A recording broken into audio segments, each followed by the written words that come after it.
Hello and a very warm welcome to episode 5 of In the Craft Room with Julie.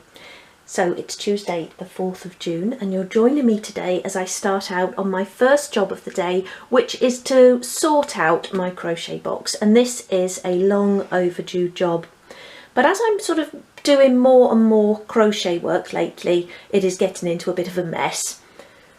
So all I've done so far is completely empty it out and then tip out all of the little loose ends that I've just sort of been dropping into the box.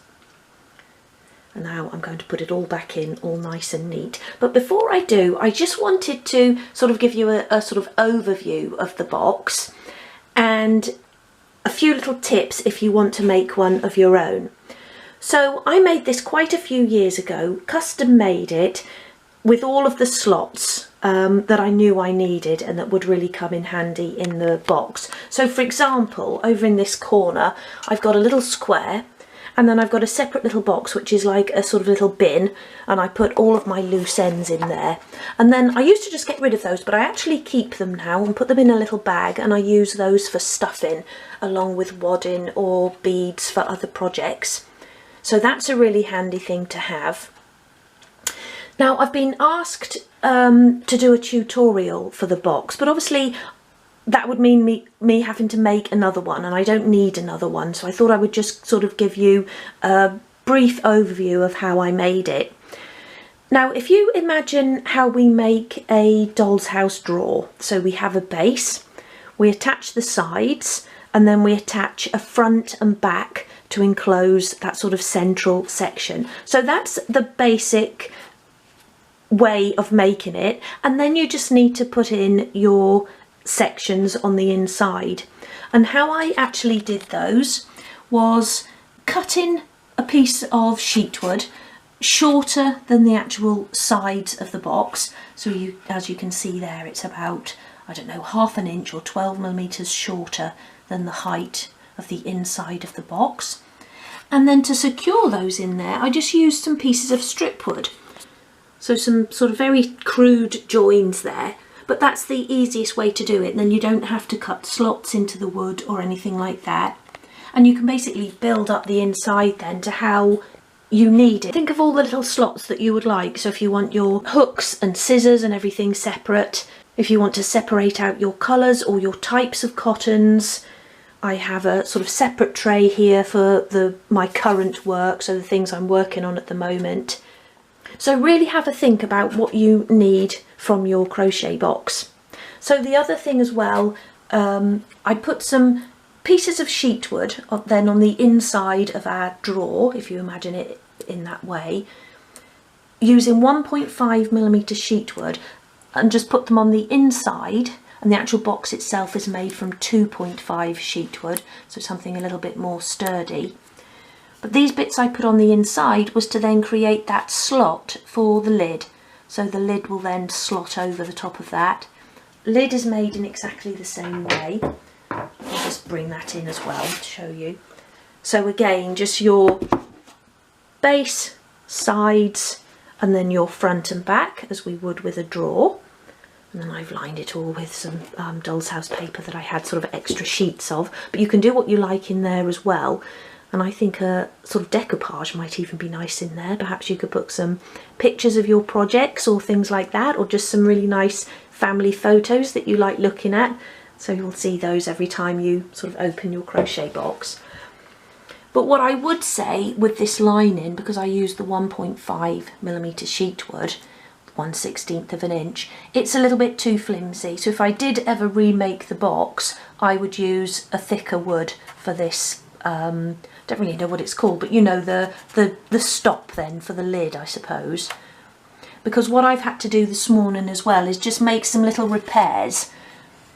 So I've taken off some of the old masking tape that was starting to peel away and go a bit dry, and I've put some more around the corners, because obviously as you sort of take the lid on and off, you're sort of constantly knocking that, and it's ended up sort of splitting in places and coming away at the corners. So I've done a few little repairs and it feels a lot more sturdy now. So just have a think about that as well. Okay, so I'm just going to start then putting the sort of easiest bits back in. So I've got a little pin cushion here with all my needles on. That goes up there. And then I just keep the larger balls of white and ecru up there. And I've got a bit of ecru there to use up. I keep going to the new roll, but I really must use that one up. And then in that sort of top slot over there, I keep all of my crochet hooks, scissors, and I've also got some miniature knitting needles in there as well, although I don't do a lot of miniature knitting. I've had a go at it and I find it quite difficult. So I'll pop all of those in there as well. And then also in that little top section I have my pins. And what I use these for is laying out my sort of current blankets onto this piece of foam. And this is another granny square blanket that I'm working on, which is going to be a multicoloured blanket with a white border. And I find that if you start sort of laying it out right from the beginning, as you can see I've just got some centres on there as well, it gives you a really good idea of what sort of colours you need next. Because I don't know about you, but I always tend to sort of go for pinks and things like that. And then I end up with loads of sort of pink squares and not a lot of the other colours. So by laying it out like this, you can see what you've already got and what you need and where you need sort of splashes of brighter colours and things like that. So that's what I use the pins for. And then as I stitch it together, I'll keep sort of pinning it back on, even when it's in sort of two large chunks, and then finally sort of crochet the two pieces together before I do my border. And I cut that piece of foam as well, just to sort of fit nicely into one of the trays, so that sort of sits on top, and then with the higher lid the pins will fit in as well. So it's always worth having a think about those things. And then, like I say, I keep my current work in there, and I've divided that all out into little bags so that each project is in its own little bag, because as well they were all sort of getting messed up in there. So that's all of those. Just pop those in the centre there. And then what goes on top of that is this little bag, and in here I've got my embroidery threads. I've got a few crochet patterns in there, and then sort of squares that I make up just to have a little go at colour combinations and things like that. Some have worked, some haven't. But then whenever I start doing like a multicoloured crocheted granny square blanket, I'll come in and see what I've got and see if I can use up any of them, and then sort of put the relevant colour border on and add it into the blanket that I'm making. I'll blanket in there where I was working with a peach, and then I've used the wrong coloured peach for several of the squares and didn't realise until I'd actually stitched them together. So it's things like that really, but I just sort of pop that back in on top whenever I close the box. And then this little tray down here is for all my sort of rolls that I'm almost at an end of. So as soon as I can sort of start to see the card around the roll, I'll start putting those all in that little corner one. And then I say to myself I must use those up first. But sometimes I forget and I just go to the main roll. But I really must start trying to use some of these up, especially where I've just got, you know, bits like that left that would be perfect for a centre. You know, so I really should sort of start using those up. And then this tray here, I keep all of my variegated cottons in, and that's the cottons that are sort of multiple coloured. And I really love those, and they're really good for things like flower petals and leaves and things like that, where you want a really sort of natural look rather than a block colour. And I've got one here. This is a really lovely one, and this is actually discontinued, so it's no longer made, but look at all the lovely colours in there, blues, pinks, greens, purples, lovely sort of yellow in there, and that was number 109, so I don't know why they stopped doing that one. Maybe it wasn't as popular as the others. So what I'm going to do then is just start winding in all of the ends where they've started to come unravelled, and putting them all back in the box, and I'll come back to you again when I've got a little bit further forwards. So I'll see you in a bit. And there we have it, a lovely tidy crochet box, and that feels so much better. and I took so many sort of loose ends out of there as well that had just sort of fallen into the box as I was working. Now it won't stay like this for long. And as much as I sort of try to keep all of the colours in order and everything, it never really works. But it's just nice every so often to give it a good sort out, put it all back into order, wind up all the threads, and then sort of start afresh. Okay, so I'm going to pack everything away now, but I just wanted to show you, I think in the last episode I was working on this crocheted granny square patchwork blanket. So that's now complete. And I did a slightly different border this time, so I sort of picked out 3 of the colours there and did 3 borders around the edge. So I'm going to wash this one and flatten it, and then I'll list that for sale in the Etsy shop. But really love those lovely sort of bright summery colours. So that's that. And then I've also got here a little water bottle, and that's just a little project I want to try. I want to make a little crocheted water bottle cover for the 1940s doll's house. So I've got that in there, but I haven't gotten around to making the little cover yet. And then the other thing I've got is one of these wooden 12th scale dressmaking dummies, and I've got that here because I actually want to have a go at making a granny square cardigan. So I started off actually making these little squares for it. So these are crocheted using a number 22 hook, which is a, no, number 24 hook, sorry, which is a 0.4mm hook. But when you lay it out, that would actually be a bit too big for a 12th scale cardigan. So what I'm going to try next is using some of my embroidery threads with the 0.4mm hook and see if I can scale it down that way. But if not, I'm going to try a finer cotton, so I'll probably go on to use the DMC's 100 rather than the 80. And I may even try a smaller hook if I can get one, and see if I can get the squares even smaller that way. So I'll keep you updated about that. But what I'm actually going to use these ones for now is to make a bag. So I'm really looking forward to finishing that off. Okay, so I'm going to pack all of this away now and make a start on the patron tutorial for this month, which is going to be a shaped and moulded dining chair. So I'll join you again when I'm actually applying the wood dye. Okay, so I'm at the wood dyeing stage of my project now, so I thought I'd just pop in and have another little chat. And this is actually a dining room chair that I'm making as this month's patron project, and this will be published on the 20th of June over on my Patreon channel as a tier 3 member project. And I'm actually just trying something a little bit different this time. So rather than just having a straight backed chair, I'm going to be making a chair with an angled back. And it's something I've always wanted to have a go at. And it sounds as though it's easy just to angle the back, but it's actually quite a different process when you're actually putting the piece together, obviously because you can't just lay it flat on your desk.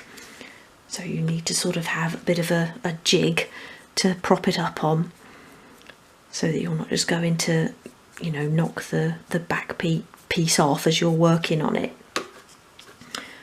But I always like sort of trying new methods, even after all these years of building doll's house furniture. It's always nice to sort of try something new. So this is another of those really fun ones. I'm just going to put that piece on there, and then I'll just show you my prototype. So this is my sort of very basic prototype for this chair. And if I just turn it to the side there, can you see how the back is angled? And that's something I've been wanting to try for a while, and I think it gives a chair a really nice sort of elegant look. So that's what we'll be doing in the next episode, or in the next tutorial. But if you see what I mean, if you sort of lay that flat on your work surface to work on and actually build the chair, you haven't got that flat surface to work on. So it is a little bit more tricky to put together. But by doing a prototype, it really helps you see what you need to do with the piece and where everything needs to go, and also helps you work out the sizes as well. And you don't have to use your best wood for it, you can use any sort of scraps of wood you've got, different types of wood as well. And then where I say it's just a very basic design is because I've obviously just put the back panel in and that top piece there, and both of these pieces are actually going to be shaped and moulded. I've got like the back piece there, and it will go like that in there, and the top piece as well is shaped. So it'll be a little bit more detailed than the sort of prototype, and it will also have an upholstered seat on it. So really looking forward to finishing this piece off. Okay, so I'm going to carry on now with the wood dyeing, and then I want to show you the wardrobe that I made for the last episode of the 1940s Doll's House. So that's the 1940s wardrobe that I was telling you about, and I'm really pleased with that piece. It's got a sort of slightly Art Deco feel to it, with that sort of shaped central part. But I'm just going to take that out of there and show you the doors. And I have to just be really careful here because of the ceiling light. I keep knocking it every time I sort of put it in and out. So I'm going to sort of angle it like that and bring it out. And there, can you see as well, if I sort of angle that into the light, that I've shaped those outside corners of the doors to match that top section there? And I think that works really well. So we've got two sort of opening doors there, and then that central part is just sort of a panel. And again, I built this in 3 parts, as I did for the wardrobe in the bedroom in my other doll's house, the cream wardrobe, which you may have seen on the channel a few weeks ago. I'm just going to try and open one of those doors. So I've just got 2 simple hanging wardrobes there.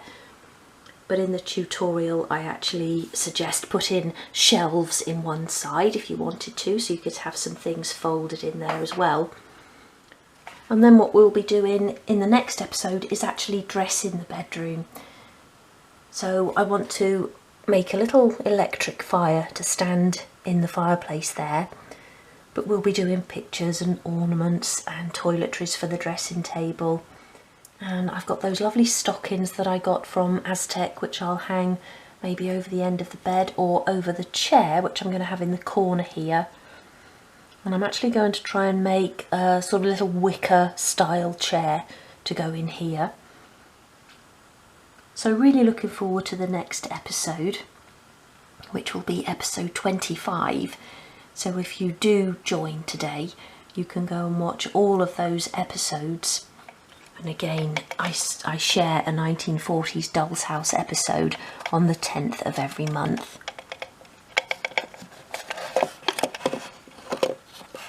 So it's quite a small bedroom, and all of the rooms in the Mountfield are fairly small, even though it is a nice sized doll's house. And the thing I love about it is that you've got the sort of double aspect, so you've got rooms at the back, you can see through there into the landing, and then that's the bathroom door. There's another bedroom at the back there, and the same if I come down into the hallway. That back door goes into the kitchen, and then we've got the living room and dining room there. I built in under the stairs there, and we've got a cupboard in there that can be seen from the other side. So it's a really lovely doll's house. I'm really enjoying decorating it because I love the sort of 1940s style. So since recording that last part, I've actually had a new delivery from Aztec, and I've ordered quite a few new lines this time, so I'm excited to see what's inside. So I just want to start off again by showing you the pieces that I've just renewed back into stock. And we start here with these handles, or these pulls. I've got those little jars back in again, but they did only have one of those in stock, so there's only one there. These lovely plates, some more hardware and legs. Also got the little sewing tins back in. These flasks have been out of stock for a couple of times, so I got those in, and I've actually taken one of those for the 1940s doll's house. And the good thing with these as well is this plaid that you can see on here is actually just a piece of paper, so you could always remove that and put your own design on there if you wanted to. These washing baskets as well, they've been out of stock for a couple of times, as have the taps, and I know a lot of you were asking in particular for those when they were coming back in. The flasks, these lovely roosters and hens, which work really nicely in a kitchen, and they're part of the Crochet range, so really nice and true to scale.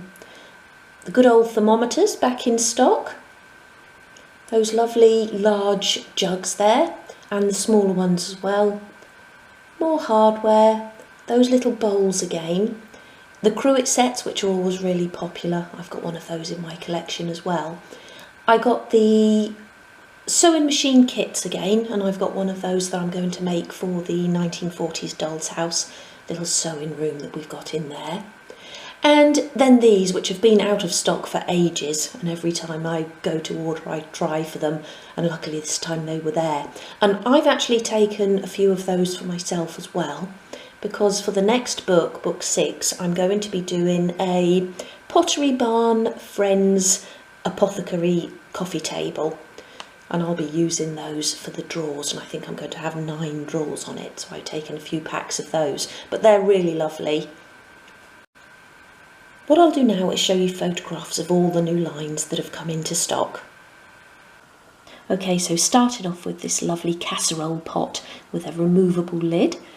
Lovely blue and white design there, and this is a ceramic, and I really love this one, and I'm going to have this in my doll's house dining room on a dresser that I'm going to make, which is going to be filled with blue and white china, so I'm always on the lookout for new pieces. And with that in mind, I also got this lovely plant pot, and these look really nice with a plant in them, especially a fern or something that sort of drapes over the edge. So I'll be having that in there as well, and perhaps have that in the centre of the table or on a sideboard or something. Another plant pot here, and I really love this design, and we've actually got something similar to this in our garden, and that's what attracted me to that one. You might remember that lovely ivory coloured ceramic jug that I ordered in last time that I said would be perfect for flowers. So I've ordered the terracotta one, as terracotta is actually really easy to paint if you wanted to create your own design on there, and that's something I might have a go at. And I've actually got a video here on the channel where I painted some terracotta vases and gave some ideas for lots of different designs. This one again is something I've had in the shop but in silver, and I just really like this blue and white splatter design. And again, this is part of the Crochet range, so really nicely scaled and detailed. Another clock here, and I really love these. Now all it really is a backing with a sticker on for the clock, so obviously it's not a working clock, but I think they look really nice. I ordered the cockerel ones last time, which sold out, but the actual company was sold out this time as well. But they've got quite a few of these designs. They don't show the sizes for them all, so I wasn't sure, you know, if they might look a little bit oversized, so just ordered similar to the one I got before. But I will sort of try more of those, because I always think a clock looks really nice in a room. And I'll keep trying to order those cockerel ones as well if you had your eye on one of those. These little washing baskets as well. I showed you the square ones earlier, but thought these round ones looked really nice as well. And I'll give all of the sizes in the Etsy shop, so just scroll down to the description below the sort of detail area, and you'll see all the sizes there in millimetres and inches. Now these I really love, and I love wine bottles and things, but sometimes you find that they are a little bit oversized, but these are really nice and true to scale. You get those little glasses with them as well. And I was going to say that you could actually put your own labels on them, but they did actually come with some labels. So you can obviously use the ones that are in the packet there, or you could create your own. But I thought they were really nice. And these as well I'm really pleased with. Little decanter and glasses, so you've got the little brandy decanter with glasses here, and those glasses are actually just 9mm high, so 3/8 of an inch, which in real life would be 4 inches tall, so just about right for a brandy glass. And I've also got the whiskey decanter and glasses here, which are the same size, the glasses are the same size, but I just think they look really nice. And I love to have sort of like a little drinks area set up in a dining room. I think that looks really good. I've got the bells again, this time in green and the pink. And I've taken a pair of the pink ones for myself for the 1940s bedroom. I think they might look quite nice in there. And then another couple of things here that I'm really excited about, if you can get excited about a miniature vinegar bottle, but the little vinegar bottle and the milk bottle. And again, I've taken one of each of these for my own collection. And what I want to do now is actually show you some labels that I've made and get the labels stuck on so we can see how they look. So let's do that now.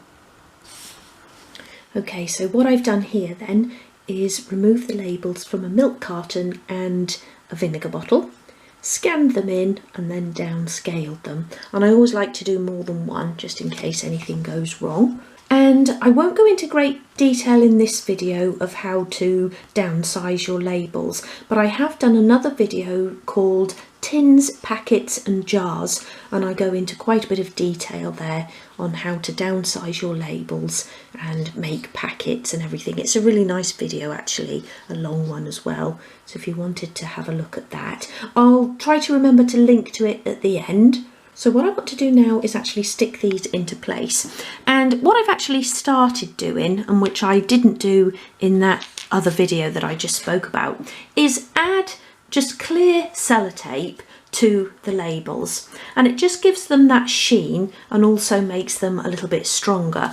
So all I'm actually going to do before I cut them out is just put a strip of sellotape across 2 of those labels.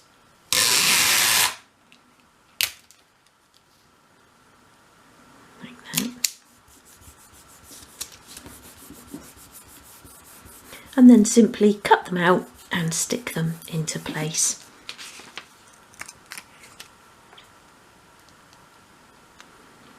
Okay, so cut around your labels. And then I'm just actually going to stick them into place using my Gorilla Wood glue, which works really well with paper projects.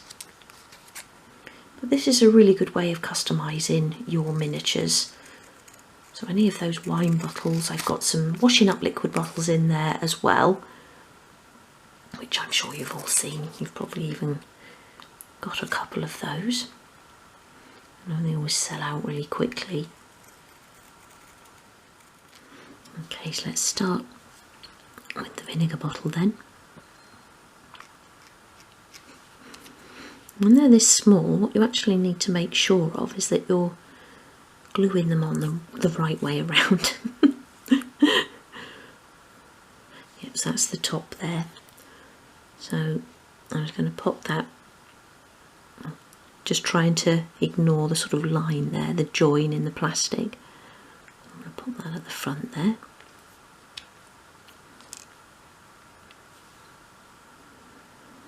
Make sure it's straight. There's the vinegar. Let's do the milk as well.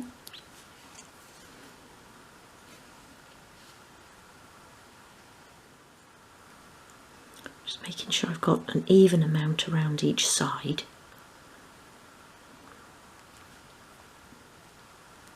So I've taken this label from a 4-pinter and this is a gallon. So it's a little bit thinner on there, but I still think that looks pretty good. Okay, so I just want to add a bit of colour now to the milk bottle top. So I've just got a little bit of red acrylic here that I'm just going to dot onto the side of that card. Oops, probably a bit too much. And I'm just going to paint that on with my little detail brush.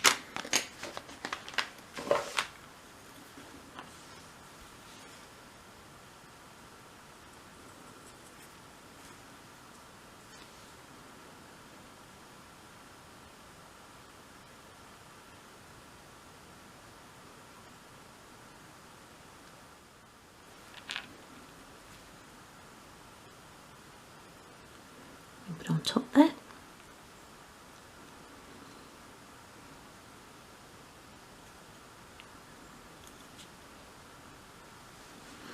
And we have a little milk carton and vinegar bottle. And I've actually been creating quite a few labels lately, as I want to make up lots of packets and things to fill this little cupboard in my kitchen, and then I can actually glue that into place on the wall up there.